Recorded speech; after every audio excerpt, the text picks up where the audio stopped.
একটা খুব সুন্দর মন্দির আছে। এই মন্দিরটা আপনাদের দর্শন করাই। এই যে মন্দিরটা আগে এরকম ছিল না, কিন্তু মন্দিরের আশেপাশটা দেখাচ্ছে। এই দেখেন, এখান থেকে শুরু। এটা হচ্ছে চণ্ডী মাতার মন্দির, মা চণ্ডী। দেখুন, ওম গণেশায় নমঃ। এত সুন্দর এই জায়গাটা করেছে, দেখার। এইগুলো কিন্তু নিচে ছিল, এরকম কাদা সিমেন্ট এরকম আর কি, কাঁচা ছিল সব।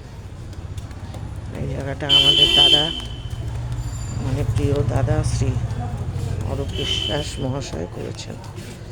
মন্দিরটাকেও ঠিক করে দিয়েছে। দেখেন, একদম ওইদিকে অনেক বাড়ি আছে, এই জন্য ওই দিকটা যাবো না। এই হচ্ছে মন্দির। এই যে এখন খোলেনি, সকালবেলা করে খোলে, বিকেলে এখন খুলে দিয়েছে। জয় মা।